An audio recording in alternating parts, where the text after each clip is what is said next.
Everyone, to the Unmuted podcast. My name is Jeff, the host of the podcast, and also founder of Scale HR. We have a really interesting topic today, and yes, it's about AI because that's what everybody wants to talk about. So it's called AI at Work, navigating the new frontier of HR governance and adoption. So our guest, Ryman Stringer, who I'll bring on soon, based out of Austin, Texas.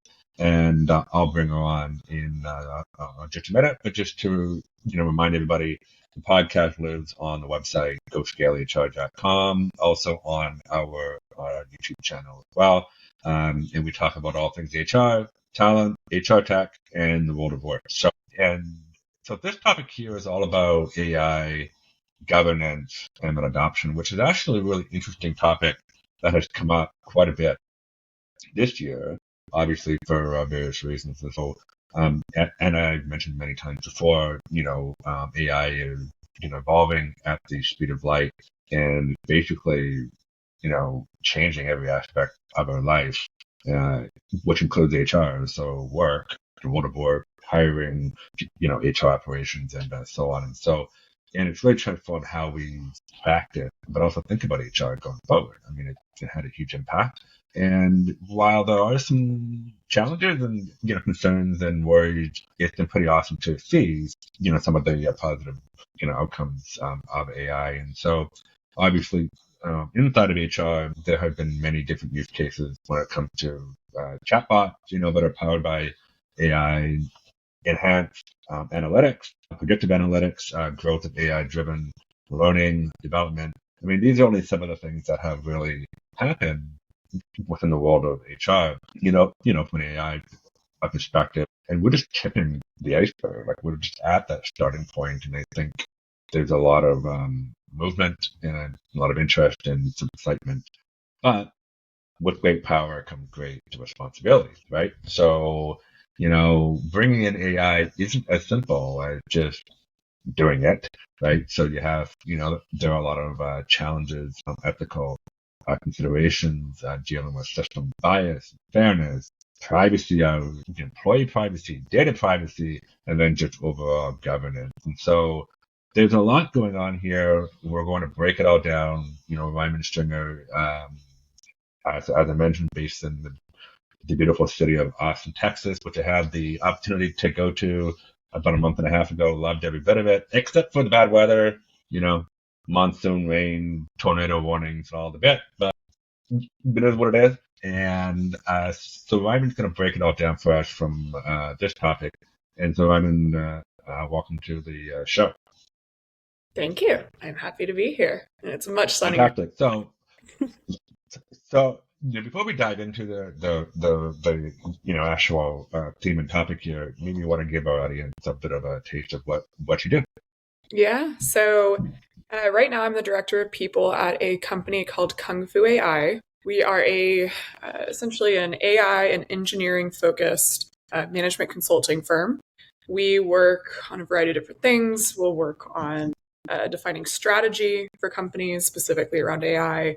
And then we'll actually do engineering of models, training models, all proprietary, of course, to the organization. And that can range from computer vision to Gen AI to an NLP problem to foreign object detection, lots of different things. So I've been here 5 years. And so I've seen firsthand sort of the AI revolution, if you will. Yeah. And have had to navigate that from a cultural perspective, but then also from sort of a governance and more policy perspective as well. Yeah. So I think it's really safe to say that you're really at the front of all of it, because obviously it's sitting in the spot of, being part of HR, but also working, for a company that does AI. So you're sort of in both audiences, I guess, lack of a better term. So you're really at the forefront of all of this. Yeah. Yeah. I get to see firsthand what, AI and machine learning engineers think and how they approach their work. And then I get to see how a really wide variety of companies and organizations, enterprise level to startups, in different industries are approaching AI as well. So yeah, it's a cool spot to be in. And so obviously the topic of governance has really come up for you a lot of, obviously your session at Social HR Camp Austin, which was last month at Cloudflare. You did a session about, basic governance and then adoptions. I guess my first question to you is, what is AI governance? Yeah, it's a big thing. There's a lot of things that go underneath AI governance, but I think at a high level, you can think of it as policies, procedures, any controls that are implemented by organizations to ensure that there is responsible, ethical, and compliant, three words that are very important: responsible, ethical, compliant use of AI tools. It can encompass lots of different things, and some people define it differently. But in my purview and in my experience, think through things like data governance, transparency, bias mitigation, fairness, accountability, trust, regulatory compliance. So it really does oversee a lot of things. Yeah, it's a big thing. And so, I've been in HR for almost 25 years, and obviously, when we talk about, I guess, governance or risk mitigation, obviously, it usually lends itself to things, like employment, right? Sure. So making sure that you're, compliant with laws, whether you're in Texas or Canada, or Ontario, it doesn't matter where it is, Yeah. right? So this is a bit different. This is kind of a new thing, and so why should HR? Well, why should we care about governance in HR? Why is that something that we should be caring about? I have a lot of answers to this question, or a lot of parts to my answer to this question. Mm-hmm. At a very high level, compliance is really important. So, if you're HR for a health tech company or you're HR for a law firm, compliance is going to look different, right? So ensuring that you understand the ins and outs of the tools that you might be using, thinking about fairness in terms of what is the output of the AI tools that you're using and how are those determined and how might that impact your employees, whether that be, if you're using AI for performance management, it's not a far reach to say that could be really inequitable based on AI is used or uses training data that's typically historical. So if there's historic bias around, say, women having more different adjectives used in their performance reviews, and you're using an AI tool that's trained on that, there might be some unfairness. There will be some unfairness there. Yeah. So at a high level, there's sort of that aspect of it. There's data privacy, there's employee privacy, as you mentioned earlier. But I think another part is that your employees are likely already using AI, whether you know it or not, which is scary. It can be scary. Pretty much everyone I know, and granted I'm in a tech bubble here, is using AI at work. LinkedIn and Microsoft actually just came out with this really big study about how a workforce is using AI. And it said that over 54% of users of AI are not telling their employers that they're using it because they're afraid that they'll be deemed replaceable. So there's also a sort of inherent fear of telling your boss or your manager, or your employer, that you are using AI at work. And I just guarantee that some of your employees are using it. So if you haven't taken the steps to determine what safe usage for your company is, there's no way that your employees are using it safely. Even if they're using it safely for their own, for how they personally view it, that probably will look different than what safe usage it means for your company. So there's a lot of reasons that HR care, and those are a few of them. It's funny because when you say the word safely, obviously I don't think in this context people are trying to be,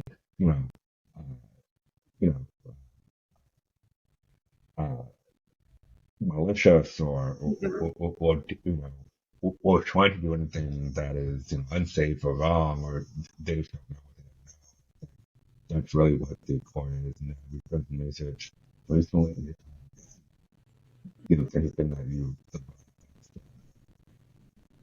LinkedIn that did that. Yeah. Been at Microsoft. It's a really interesting. I can send you the. Yeah, so I've been doing some talks on the adoption of HR leaders and practitioners actually using AI. It's a bit wishy-washy out there right now, but Gartner did some research on that, and I think it's more than 70% of the HR community has even dabbled with it. And so it didn't really get into more details on that because I don't think they actually know.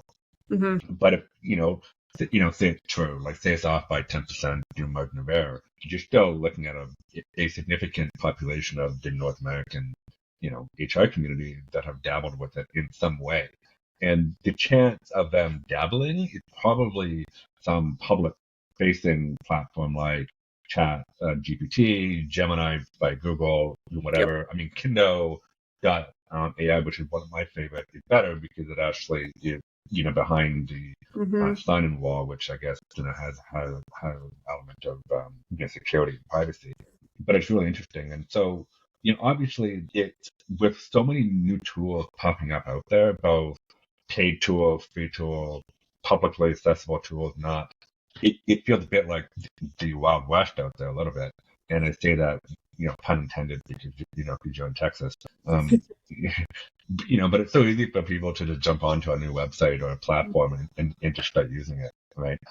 So how should organizations determine which tool they should be using or, not using? Yeah, I would say there's kind of two sides to this. Yeah. One, I think regardless of what tools you decide to use or not to use, you do need to communicate to your employees what the organization's point of view of AI is, Okay. or AI tools is. Because again, your employees are likely already using it. And so whether you decide to roll out ChatGPT Enterprise to your organization or not, I do think that there should still be a point of view on utilizing LLMs or Gen AI that your employees know about. Because if you don't have that point of view, that makes the second part a little bit harder. Because to determine what tools you need to be using, I would encourage you to figure out what tools are currently being used. And like I mentioned earlier, if say over half of your employees are using tools and they don't want you to know because they think that they're going to get fired as they're deemed replaceable, you're never going to figure out what tools are being used. So that's sort of a HR, like employee communications plan kind of thing. But I do think it's really important to mention. So figuring out what tools individuals are using, are different teams using different tools, are different, entire legs of the organization using different tools, doing sort of that audit, and then figuring out however your company defines its, whether it's OKRs or objectives or strategy, making sure that you're not just implementing an AI tool because you feel like you should implement an AI tool. How does it align with impacting your bottom line and aligning with your company's strategy? Because when we do think about AI, there's also a pit we can kind of fall into where we only think about Gen AI, we only think about ChatGPT, or we only think about things like Dolly. AI is so much bigger than that. AI is, when people ask me what AI can do, I ask them in return, what does the internet do? What can the internet do? It's an impossible question to answer. It can do a lot of different things.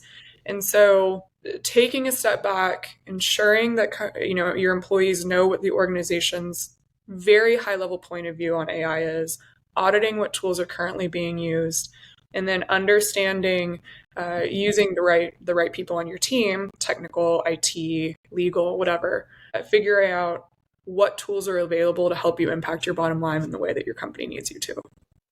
That, that's an excellent response because, it's very similar to the approach that I've always taken as an HR leader when I work with organizations to figure out, what is their ideal HR tech stack. And this is pre, AI. And usually the process started with having nothing to do with that technology, Right. but everything to do with, HR strategy, business strategy, challenges, future objectives, all those things have to be talked about. And I don't see that changing here. I think it's a similar thing. It's just you've added another layer of, complexity with what we're dealing with here. It's funny because back in the day, I'm probably much older than you. Yeah. When we didn't have cloud computing yet, the internet was just coming around, and so we relied heavily on IT. really to organize our like work tech or work suite of tools, whether it be Microsoft or Google or whatever, that's changed a lot now. I mean, what role, if any, should HI play in the adoption and then rollout of AI? Because I've heard different schools of thought. I know that you have your own personal Yeah. opinions. So what do you think? I think that there are two aspects of HR that are really important with this. One is change management. So, okay, say that you've determined, which is just like like you said, the adoption of any software tool. How do you actually ensure that people are going to use it? That's one. And then L&D, I think, is a really big one too, because think about people. We've never had a tool like this that people are using at work across the board that we don't know a lot about how they're using it. And so, think about someone who's really early in their career and is probably really tech savvy and how much they might be using AI at their job versus someone who's later in their career, maybe less tech savvy, or vice versa, tech savvy or not, age or not. But if you don't have an established sort of baseline of knowledge for your entire employee base, that disparity can get pretty big in terms of how people are using it and how comfortable they are with the tool. So from a very kind of HR focused lens, I think those are two really big ones. And then what I also think is, again, you can implement a software tool and sure you have to figure out some data privacy stuff potentially. AI is like implementing a software tool with so much layered on top of it. And a lot of that does have to do with maybe dispelling fears amongst your employees, figuring out how they actually feel about AI, which is not something you have to do when you're implementing a tool like we're switching to Outlook. Right? And then again, the compliance, the ethics, the fairness. There's just such a more sort of social science aspect to AI that is not, it's very unique. That doesn't really happen in software at the same level. And I think HR plays that role. And so we are not the ones that can determine and answer all of these questions, but I think it is imperative that HR has a seat at the table during these conversations. Right. And I totally agree with that.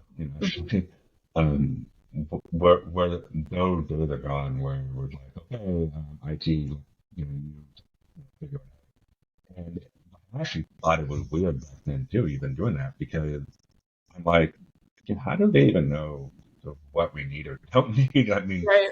they have no clue, and they're not even asking us, and then yet we sort of put all of our trust in that they know what's best for us. So I do like your answer on that. I think obviously there are many challenges, sort of interesting aspect to the conversation.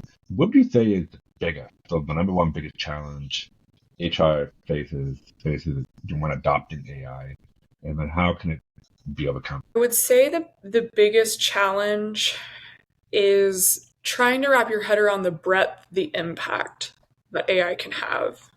AI is moving so fast that it's really difficult, even for, say, like our machine learning engineers or for me, to really understand every single potential unintended consequence of the impact of AI or the implementation of a tool. We can determine some of the right questions to ask, and we can create sort of a framework around that. But knowing that you are not going to have all the answers, but it's still something that you need to address, and being comfortable with making a decision where you may not have 70% of the information you want, it's a challenge. It's challenging to get buy-in. It's challenging to, at least for me, if I like having all the information possible.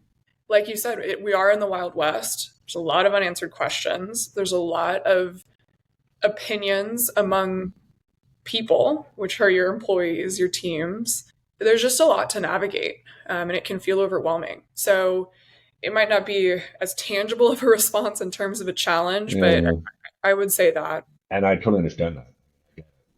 I also say that organizations can't not move forward. Right. They don't have all of the information. They need to take a chance or risk. And I think this is one of those areas where you need to be comfortable sort of taking a really high risk here. Yep. And that's probably not the answer that a lot of my Right. fellow HR peers want to hear, because obviously HR tends to be the center of, risk diversion. Mhm. I just happen to pick a field that is that way, but I'm not a risk averse, so I'm not the typical HR practitioner. But I think this is one of those areas where they have to be really comfortable, taking You do. risks. So, all right, so we're at the end of our time here. But what is one thing that anyone can watching today can take away from what you talked about? Mhm. Just one key thing. Yeah, I would say, and I think this is a good actually segue from the last question. You are not going to have all the answers. Don't over engineer necessarily on one tool. Yeah. I mean, we even saw, the release of chat GPTs, their voices and like talking, their AI assistants. And I made the joke, in the future, part of HR's job is going to be soundproofing offices to figure out, because everyone's talking to their AI assistant, right? So the technology is moving and changing way too fast for you to have a firm, perfect policy on it. So, what I advise is understand the overall complexity and sort of what the architecture of governance is, because then you know the right questions to ask. So, when the technology evolves or a new tool comes out, you're equipped to interrogate that in the way it needs to be interrogated, because it's going to change. I think that in 3 years we'll be using AI in ways that we're not even imagining. I think it will impact job postings and job responsibilities. I just think that the impact we cannot foresee. So what we can foresee and what we can do is educating ourselves on the things to think about and the right questions to ask to get the information that we can get. I think that excellent. So, Ryman, thank you for being here. I really Yeah. appreciate your time. And for all of you watching, don't forget, submit your comments, share your thoughts. We'll also post where you can contact Ryman online, Mm-hmm. on LinkedIn, and don't forget, the Animated Podcast is all about HR talent, HR tech, world of work, and so we drop new episodes every Thursday morning. And lives on our website, GoScaleHR.com, or on our YouTube channel. Don't forget to smash the subscribe button so that you get notified when there's a new video popping up. So, Ryman, thanks for being here, and we look forward to more conversation.